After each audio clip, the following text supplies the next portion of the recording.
Transgender ಪಾತ್ರ ಮಾಡಿದ್ರಿ. ಹೌದು. ಭೂತಾಯಿ ಮಕ್ಕಳು ಕಂಟಿನ್ಯೂಸ್ ಪಿಕ್ಚರ್ ಮಾಡ್ಕೊಂಬಂದೆ. ಆಸ್ಥಾನ ಕಲಾವಿದರು. ಆಮೇಲೆ ಶಶಿಕುಮಾರ್ ಹೀರೋ, ನನ್ನ ವಿಲನ್. ನಿನ್ನ ಕ್ಯಾರೆಕ್ಟ್ರು ಇದು ಅಂದರು. ಏಯ್ ಮಾವ ಯಾವಾಗ ಬರ್ತೀಯಾ, ಕಾಯ್ತಾ ಇರ್ತೀನಿ ಬರ್ತೀಯಾ ಅಂತ ಕಣ್ಣಲ್ಲೇ ತೋರಿಸ್ಬೇಕು ಹಿಂಗೆ ಅಂತ ಅವ್ರು ಹೇಳ್ಕೊಟ್ರು ನನಗೆ. ಅವಾಗ ನಮ್ಮ ಪಿಕ್ಚರ್ ನೋಡ್ಬಿಟ್ಟು ಅವರು ನಿನ್ನ ಹೆಸರು ಓಡ್ತಾ ಇದೆಯಪ್ಪ ಬೆಸ್ಟ್ ಸಪೋರ್ಟಿಂಗ್ ಆರ್ಟಿಸ್ಟ್ಗೆ, ನೋಡು ಯಾರನ್ನಾರು ರೆಕಮೆಂಡ್ ಮಾಡಿಸು, 2-3 ದಿವಸ ಟೈಮ್ ಐತೆ. ನನಗೆ ಅದೇನೋ ಸರ್ ಹೋಗಿ ಗಿಕ್ಮೆಂಡ್ ಮಾಡ್ಸೋಕ್ಕೆ ನನಗೆ ಇಷ್ಟ ಇಲ್ಲ. ನನಗೇನಿದ್ರು ಜನ ನೋಡಿ ಕೈ ಚಪ್ಪಾಳೆ ಬಡ್ದು ಅರವಿಂದ್ ಇಂಥ ಕ್ಯಾರೆಕ್ಟ್ರ್ ಮಾಡೋನಿಲ್ಲ ಅಂದರೆ ಸಾಕು ಸರ್, ಅದ್ರ ಖುಷಿ ಇನ್ನೇನು ಬೇಕಾಗಿಲ್ಲ. ಏನೋ ಗಿಕ್ಮೆಂಡ್ ಮಾಡಿಸ್ತೀನೋ ಆಮೇಲೆ ಬೇಜಾರು ಮಾಡ್ಕೊಬಿಡಕಣೋ ಅಂದರು. ಬೇಜಾರಿಲ್ಲ ಅಣ್ಣ, ಅದಾಗಿದ್ದದ್ದು ಬಂದರೆ ಓಕೆ ಅಣ್ಣ, ನಾನಂತೂ ಯಾರ ಮುಂದೆನೂ ಕೇಳೋ ಅಂಥದ್ದು ನನಗೆ ಅದು ಆಗೋದೇ ಇಲ್ಲ. ನಿಮ್ಮ ಒಂದು ಈ ನೇರತ್ವ ಅಥವಾ ಸೋಕಾಲ್ಡ್ ಸಿನಿಮಾ ಲ್ಯಾಂಗ್ವೇಜಲ್ಲಿ ಹೇಳ್ಬೇಕಾದ್ರೆ ಬಕೆಟ್ ಹಿಡಿಯೋದು, ಕಾಕ ಹಿಡಿಯೋದು, ಇದೆಲ್ಲ ಮಾಡದೇ ಇರೋದು ಎಲ್ಲ ಒಂದು ಕಡೆ ಡಿಸ್ಅಡ್ವಾಂಟೇಜ್ ಆಯ್ತು ಅರವಿಂದ್ ಅವ್ರಿಗೆ? ಇರ್ಬಹುದೇನೋ ಸರ್, ಅದು ನನಗೆ ಗೊತ್ತಿಲ್ಲ.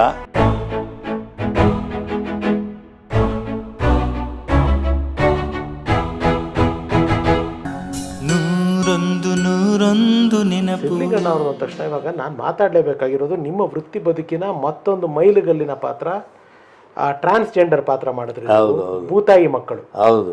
ಅದಕ್ಕೆ ನೀವು ಆಯ್ಕೆ ಆಗಿದ್ದು ಸರ್, ಅದು ಒಂದು ಬೋಲ್ಡ್. ಯಾಕೆಂದರೆ ಅರವಿಂದ್ ಅಂತಂದರೆ ಒಬ್ಬ ಮ್ಯಾನ್ಲಿ ಒಂದು ಹೆಣ್ಮಕ್ಳನ್ನ ಚುಡಾಯಿಸೋವಂಥವ್ರು, ಒಂದು ವಿಲನ್, ಖಡಕ್ ವಿಲನ್ನು, ಈ ಥರ ಇಮೇಜ್ ಇದ್ದಂಥವ್ರು. ನಿಮ್ಮ ಇಮೇಜ್ಗೆ ತದ್ವಿರುದ್ಧ ಪಾತ್ರ ಟ್ರಾನ್ಸ್ಜೆಂಡರ್ದು. ಅದು ಹೇಗೆ ಒಪ್ಕೊಂಡ್ರಿ? ಅದು ಆಯ್ಕೆ ಆಗಿದೆ ಒಂದು ವಿಚಿತ್ರ ರೀತಿ ಅಂತ ಕೇಳ್ಪಟ್ಟೆ. ಅದು ಆ್ಯಕ್ಚುಲಿ ಅವರು ಯಾವುದೇ ಪ್ರೊಡಕ್ಷನ್ ಮಾಡಬೇಕಾದ್ರೂ, ಅವ್ರು ಯಾವ್ದು ಪ್ರೊಡಕ್ಷನ್ ಮಾಡಿದ್ರು ನಾನು ಹೋಗ್ಬಿಟ್ಟು ಒಂದು ಅವಕಾಶ ಕೇಳ್ತಾ ಇದ್ದೆ ಸಿದ್ಲಿಂಗಣ್ಣವ್ರಿಗೆ. ಯಾಕೆಂದ್ರೆ ನಾನು ಅಜಯ್ ಆದಮೇಲೆ ಬಾರೆ ನನ್ನ ಮುದ್ದಿನ ರಾಣಿ, ಬಾನನ್ನ ಪ್ರೀತಿಸು, ಭೂತಾಯಿ ಮಕ್ಕಳು ಕಂಟಿನ್ಯೂಸ್ ಪಿಕ್ಚರ್ ಮಾಡ್ಕೊಂಬಂದೆ. ಆಸ್ಥಾನ ಕಲಾವಿದರು. ಆಮೇಲೆ ಶಶಿಕುಮಾರ್ ಹೀರೋ, ನನ್ನ ವಿಲನ್. ನಮ್ಮ ಅಪ್ಪನ ಕ್ಯಾರೆಕ್ಟರ್ ಲೋಕೇಶ್ ಅವರು. ಆಮೇಲೆ ಇದೇ ಥರ ಈ ಪಿಕ್ಚರ್ ಮಾಡಿದಾಗಲೂ ಭೂತಾಯಿ ಮಕ್ಕಳು ಸ್ಟಾರ್ಟ್ ಮಾಡ್ತಿದ್ದಾಗ ನಾನು ಹೋಗಿ ಕೇಳಿದೆ, ಅಣ್ಣ ಈ ಸರಿ ನನಗೆ ಏನು ಡೇಟು, ಯಾವಾಗ ಏನು ನನ್ನ ಕ್ಯಾರೆಕ್ಟ್ರು ಅಂದರೆ, ಈ ಸರಿ ಬೇಡಕನಪ್ಪ, ಈ ಸರಿ ಯಾವ ಕ್ಯಾರೆಕ್ಟ್ರು ಇಲ್ಲ ನಿನಗೆ. ಇಲ್ಲ ಅಂತಲ್ಲ, ಯಾವ್ದಾರ ಒಂದು ದಿವಸದ ಕ್ಯಾರೆಕ್ಟರು ಮಾಡ್ಬೇಕು. ನಾನು ಇರ್ಬೇಕು ಪಿಕ್ಚರ್ಲ್ಲ ಅಷ್ಟೇ. ಇಲ್ಲ ಅಂದರೆ ಜನ ನನಗೆ ಬೈತಾರೆ, ನಿಮಗಲ್ಲ ನನಗೆ ಬೈತಾರೆ, ಯಾಕೆ ಏನೋ ಕಿರಿಕ್ ಮಾಡ್ಕೊಂಬಂದವನೆ ಸಿದ್ಲಿಂಗಣ್ಣವ್ರ ಹತ್ರ ಅಂತಂತಾರೆ. ಇಲ್ಲ ಅಣ್ಣ ನಾನು ಮಾಡಲೇಬೇಕು ಅನ್ಬೋದು. ಇಲ್ಲ ಕಣಪ್ಪ, ಇದ್ರೆ ಹೇಳ್ತೀನಿ ಕಣಲ್ಲಿ ಹಂಗೆ, ನನಗೆ ಗೊತ್ತಿಲ್ಲ ಅದೇನು ಮಾಡ್ತೀರೋ, ಮಂಡ್ಯ ಗಂಡು ಶೂಟಿಂಗ್ ಹೋಗ್ತಾ ಇದ್ದೀನಿ, ಅದು ಮುಗಿಸ್ಕೊಂಬರ್ತೀನಿ ಅಂತ. ಅಷ್ಟೊತ್ತಿಗೆ ಇವರು ಆ ಕ್ಯಾರೆಕ್ಟ್ರಿಗೆ ಲೋಕೇಶ್ ಅವ್ರ ಹತ್ರ ಹೋಗಿದ್ದಾರೆ. ಲೋಕೇಶ್ ಅವ್ರ ಹತ್ರ ಕೇಳಿದ್ದಾರೆ, ಲೋಕಿ ನೀವು ಮಾಡು, ಒಂಥರ ಡಿಫ್ರೆಂಟಾಗಿರ್ತದೆ ಕ್ಯಾರೆಕ್ಟರ್, ಚೆನ್ನಾಗಿರ್ತದೆ. ಇಲ್ಲ ನನಗೆ ಇಮೇಜಿಗೆ ಎಲ್ಲ ಬೇಡ ಸಿದ್ಲಿಂಗಣ್ಣ, ಬುಪ್ಪಡಿ ನನ್ನ ಬೇಡ ಅಂತ ಅಂದವ್ರೆ. ಎಲ್ಲರ ಹತ್ರ ಕೇಳೋರೆ ಆ ಕ್ಯಾರೆಕ್ಟರ್ ನಾನು ಮಾಡಲ್ಲ. ನಾನು ಇವರು ಬೇಜಾರಾಗ್ಬಿಟ್ಟವ್ರೆ. ಏನು ಮಾಡೋದು ಹಿಂಗೆ, ಏನು ಇನ್ನು ಶೂಟಿಂಗ್ ಹತ್ರ ಬರ್ತೈತೆ, ಡೇಟ್ ತೊಗೊಂಬಿಟ್ಟಿದ್ದೀನಿ, ಏನು ಮಾಡೋದು ಹಿಂಗೆ ಅಂತವ್ರಲ್ಲ ಅಂತಂತ ಇದು ಮಾಡಿದ್ದಾರೆ. ನಾನು ಇವರೇ ಮಾತಾಡ್ಕೊಂಡವ್ರೆ, ಅರವಿಂದ್ ಕೈಲೇ ಮಾಡಿಸ್ಬಿಡೋಣ ಕ್ಯಾರೆಕ್ಟ್ರು, ಎಲ್ಲ ಪಿಕ್ಚರ್ಲು ವಿಲನ್ ಮಾಡೋನೆ, ಇದ್ರಲ್ಲಿ ಒಂಥರ ಡಿಫ್ರೆಂಟ್ ಕ್ಯಾರೆಕ್ಟರ್ ಮಾಡೋಣ, ಕೇಳೋಣ ಅವ್ನು ಮಾಡ್ತೀನಿ ಅಂತ ಇವ್ರಂದವ್ರು ಸಜೆಷನ್ ಕೊಟ್ಟವ್ರು. ಯಾರು? ಇವರು ಗುರುರಾಜು ಮತ್ತು ರಾಜಶೇಖರ್. ನನಗೇನಿಲ್ಲಪ್ಪ, ಇವರು ಅದಕ್ಕೆ ಇವರೇನಂದವ್ರು ಸಿದ್ಲಿಂಗಣ್ಣವರು, ಅವನು ಮಾಡ್ತೀನಿ ಅಂತ ಒಪ್ಕೊಂಡ್ರೆ ಮಾಡ್ಸಬಾರ ನಂದು, ಅವ್ನು ಮಾಡಿಸಿ ಒಪ್ಸಿ ನೀವು ಅಂತ. ಅಂದರೆ ನಾನು ಒಪ್ಪಲ್ಲ, ಚಾಲೆಂಜಿಂಗ್ ಕ್ಯಾರೆಕ್ಟ್ರು, ಆಮೇಲೆ ಲೀಡಿಂಗ್ ವಿಲನ್ ಇವಾಗ ಅವನು, ಸ್ವಲ್ಪ ಯಾಕೆ ಒಪ್ತಾನೋ ಇಲ್ವೋ ಅಂತ ಅವರಿದು ಕೇಳಿ ಅಂತಂದವ್ರೆ. ನಾನು ಅಲ್ಲಿ ಶೂಟಿಂಗ್ ಫೈಟ್ ನಡೀತಾ ಇದೆ, ಎಲ್ಲಿ ಇದರಲ್ಲಿ ಪ್ರೀಮಿಯರಲ್ಲಿ ಮಂಡ್ಯದ ಗಂಡು ಥ್ರಿಲ್ಲರ್ ಮಂಜು, ನಿಮಗೆ ಫೋನ್ ಬಂದಿದೆ ಅಂತ ಹೋಗಿ ಅಂದರು. ಫೈಟ್ ಮಾಸ್ಟರ್ ಅವರೇನೆ, ಅಂಬರೀಷ್ ಅವ್ರು, ನಮ್ಮದು ಇದು ಸ್ಮಶಾನದ ಫೈಟು ನಡೀತಾ. ಹೋಗಿ ಆಫೀಸಲ್ಲಿ ಹೋಗಿ ಕೇಳಿದೆ, ಯಾವತ್ತಪ್ಪ ಬತ್ತೀಯಾ ನೀನು ಅಂದರು. ಯಾರು ಮಾತಾಡ್ತಾರೋದು ಅಂದೆ. ನಾನು ರಾಜಶೇಖರ್ ಅವನು. ಓ ಹೇಳಿ ಗುರುವೇ ಅಂದೆ. ಏನು ಸಮಾಚಾರ ಅಂದೆ. ಎಲ್ಲ ಯಾವತ್ತು ಬರ್ತಾಯಿದೆ ಶೂಟಿಂಗ್ ಮುಗಿಸ್ಕೊಂಡು ಬೆಂಗಳೂರಿಗೆ? ನಾನು ಇನ್ನೊಂದು 4 ದಿವಸದಲ್ಲಿ ಬರ್ತೀನಿ. ಎಷ್ಟು ದಿವಸ ಇದೆ ಡೇಟ್ ಅವ್ರದ್ದು? 15 ಟೋಟಲ್ ಪಿಕ್ಚರ್ಗೆ 15 ದಿವಸನ 20 ದಿವಸ ಕೊಟ್ಟಿದ್ದೀನಿ. ಈಗ 4 ದಿವಸ ಆದಮೇಲೆ ತಿರುಗಿ ಒಂದು 3 ದಿವಸ ಗ್ಯಾಪ್ ಇದೆ ಅಂದೆ. ಆ 3 ದಿವಸ ಗ್ಯಾಪ್ಗೆ ನಾನು ಬೆಂಗಳೂರಿಗೆ ಬಂದೋಯ್ತೀನಿ ಅಂದೆ. ಬೆಂಗಳೂರಿಗೆ ಬಂದ ತಕ್ಷಣ ಇಲ್ಲಿಗೆ ಬಾ, ಮಾಮ ನೋಡ್ಬೇಕಂತ ನಿಮ್ಮನ್ನ, ಮಾವ ತಾನೆ ಅವ್ರಿಗೆ ಅಂತ. ಸರಿ ಆಯಿತು ಬರ್ತೀನಿ ಅಂತ. ನಾನು ಶುರು ಆಯಿತು, ಓಹೋ ಏನೋ ಕರೆಸ್ತಾವ್ರೆ ಅಂದರೆ ಏನೋ ಇದೆ ತಿರುಗಿ ಅದು ಅಂದ್ಬಿಟ್ಟು, ಸರಿ ಆಯಿತು ಅಂದ್ಬಿಟ್ಟು ಶೂಟಿಂಗ್ ಮುಗಿತು 3 ದಿವಸ ಗ್ಯಾಪ್ ಕಣ ಬಂದ್ಬಿಡ, ಆಮೇಲೆ ಕೈ ಕೊಡ್ಬಿಡಪ್ಪ, ಇವೆಲ್ಲ ಡೇಟ್ಗಳೆಲ್ಲ ಮಿಸ್ ಆಯ್ತವೆ, ಹಂಗೆ ಹಿಂಗೆ ಅಂದ್ಬಿಟ್ಟು ದ್ವಾರಕೀಸ್ ಡೇಟು ಆಮೇಲೆ ಇಲ್ಲ ಅಂದ್ಬಿಟ್ರು ಮಂಡ್ಯ ಗಂಡಲ್ಲಿ, ಆಮೇಲೆ ಪ್ರಾಬ್ಲಮ್ ಆಗ್ಬಿಡ್ತದೆ. ಇಲ್ಲ ಬಂದ್ಬಿಡ್ತೀನಿ ಸರ್ ಅಂದ್ಬಿಟ್ಟು ಬಂದೆ. ಬಂದ ತಕ್ಷಣ ಸ್ಟ್ರೈಟ್ ಇದಕ್ಕೆ ಡ್ರಾಪ್ ತೊಗೊಂಬಿಟ್ಟೆ, ಟೂರಿಸ್ಟ್ಗೆ ಕರೆಕ್ಟಾಗಿ ಕೂತಿದ್ರು. ಬರಪ್ಪ ಅಂದರು. ಎಲ್ಲ ಶೂಟಿಂಗ್ ಅಣ್ಣ ಈಗ ಡೈರೆಕ್ಟಾಗಿ ಬರ್ತಾಯಿದ್ದೀನಿ ಇಲ್ಲಿ ಮೈಸೂರಿಂದ, ಇನ್ನೂ 3 ದಿವಸ ಗ್ಯಾಪ್ ಐತೆ ಅದಕ್ಕೆ. ಆಮೇಲೆ ಎಷ್ಟು ದಿವಸನೂ ಡೇಟು? ಇನ್ನೊಂದು 15 ದಿವಸ ಇರುತ್ತೆ.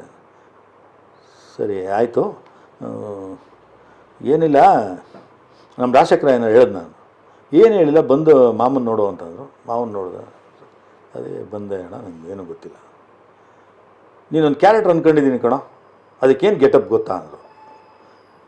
ಹೇಳಿ ಅಣ್ಣ ಏನು? ಮೀಸೆ ತೆಗಿಬೇಕಾಗತ್ತೆ. ತೆಗಿತೀನಿ. ಮೀಸೆ ಮೊದಲು ಬಿಟ್ಟೇ ಇಲ್ಲ ನಾನು, ಆಮೇಲೆ ಮೀಸೆ ಬಿಟ್ಟದ್ದು ನಾನು. ಬಿಡಿಸಿದ್ರು ಒಂದು ಪಿಕ್ಚರ್ಗೆ, ಅಲ್ಲೇನು ಕಂಟಿನ್ಯೂ ಮಾಡಿದೆ ಅಷ್ಟೇ. ನನಗೆ ಮೀಸೆ ತೆಗಿಬೇಕು ಅಂತ ತೆಗಿತೀನಿ.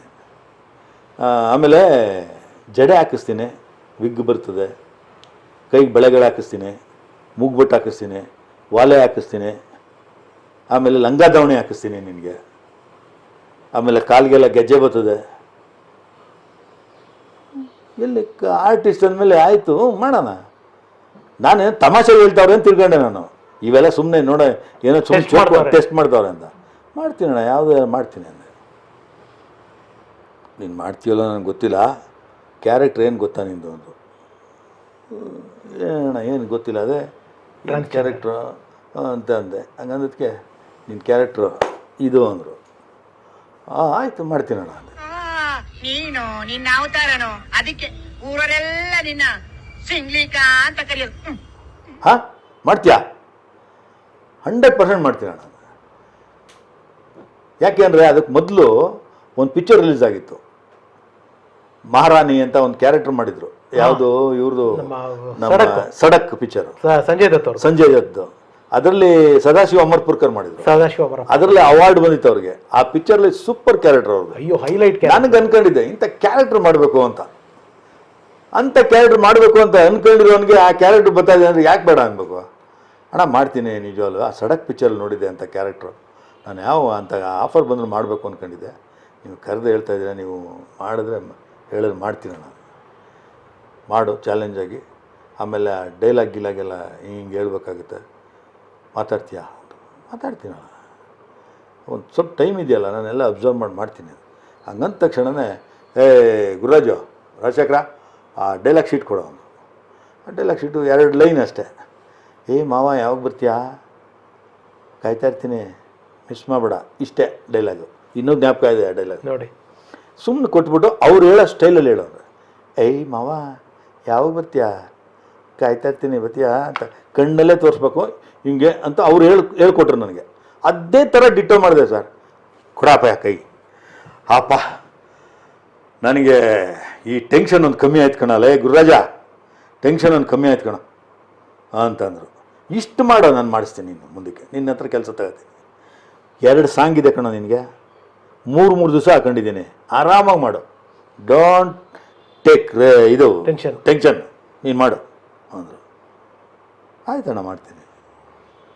ನಾನು ಇನ್ನೂ ಸ್ವಲ್ಪ ಅಬ್ಸರ್ವ್ ಮಾಡೋರನ್ನ, ಇನ್ನೂ ಆ ವಯ್ಯಾರ ಬರಬೇಕು ನಿಮಗೆ ಚೆನ್ನಾಗಿ. ಎಲ್ಲಿ ಕಲ್ತ್ರಿ ಸರ್ ನೀವು ಇವಾಗ ಇಷ್ಟು ಪಕ್ಕ ಹಿಂಗೆ ಮಾಡಿದ್ರಿ? ಅಲ್ಲ ಸರ್, ಅದೇ ಸರ್ ಆರ್ಟಿಸ್ಟ್ಗಳಿಗೆ ಅದು ಏನು ಸರ್, ಹಾವ ಭಾವ ಎಲ್ಲ ಅಲ್ಲಿ ಮಂಡ್ಯದಲ್ಲಿ ಅಲ್ಲಿ ಪೇಟೆ ಬೀದಿ ಅಂತ ಐತೆ. ಪೇಟೆ ಬೀದಿ ಕೇಳಿದ್ವಿ. ಆ ಪೇಟೆ ಬೀದಿಲಿ ಲೈನ್ಗೆ ನಿಂಬೆಹಣ್ಣು ಮರವೇ ಇರ್ತಾರಲ್ಲಿ, ಎಲ್ಲ ಇಟ್ಕೊಂಡು.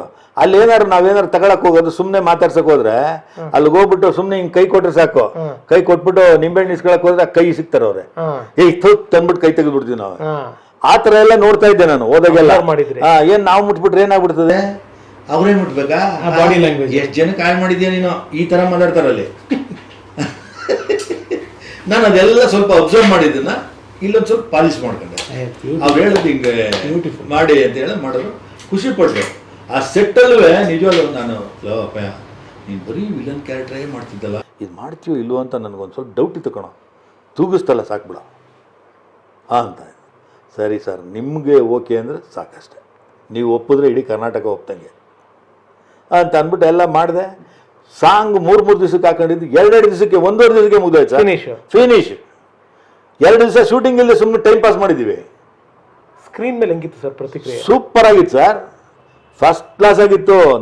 ನನ್ನ ಪೇಪರ್ಲೆಲ್ಲ ಬರೀದ್ರಲ್ಲ ರಿವ್ಯೂ, ಫಸ್ಟ್ ಕ್ಲಾಸಾಗಿ ಮಾಡಿದೆ. ಪ್ರತಿಯೊಂದು ಪೇಪರ್ಲು ನನ್ನ ಬಗ್ಗೆ ರಿವ್ಯೂ ಬರೆದ್ರು.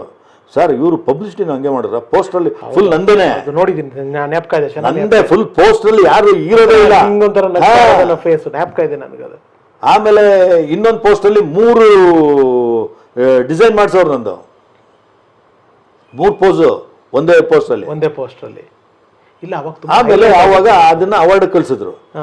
ಅವಾರ್ಡ್ ಕಳಿಸಿದಾಗ ಏನಾಯ್ತು, ನಿಮಗೆ ನಮಗೆ ಮಾಪಾಕ್ಷಿ ಅಂತ ಕ್ಯಾಮ್ರಾಮನ್ ಅವರು ಮತ್ತು ನಮ್ಮ ಗಿರೀಶ್ ಕಾಸರೊಳ್ಳಿ ಜ್ಯೂರಿ ಮೆಂಬರ್ ಆಗಿದ್ರಲ್ಲಿ ಅವಾರ್ಡ್, ಸ್ಟೇಟ್ ಅವಾರ್ಡ್ಗೆ. ಅವಾಗ ನಮ್ಮ ಪಿಕ್ಚರ್ ನೋಡ್ಬಿಟ್ಟು ಅವರು ನಿನ್ನ ಹೆಸರು ಓಡ್ತಾ ಇದೆಯಪ್ಪ ಬೆಸ್ಟ್ ಸಪೋರ್ಟಿಂಗ್ ಆರ್ಟಿಸ್ಟ್ಗೆ, ನೋಡು ಯಾರನ್ನಾರು ರೆಕಮೆಂಡ್ ಮಾಡೋಂಗಿದ್ರೆ ಮಾಡಿಸು, 2-3 ದಿವಸ ಟೈಮ್ ಐತೆ ಅಂದು. ನನಗೆ ಮಾಪಾಕ್ಷಿ ಅವರು ಸಾರ್ ನನಗೆ ಅದೇನೋ ಸರ್ ಹೋಗಿ ರೆಕಮೆಂಡ್ ಮಾಡ್ಸೋಕ್ಕೆ ನನಗೆ ಇಷ್ಟ ಇಲ್ಲ.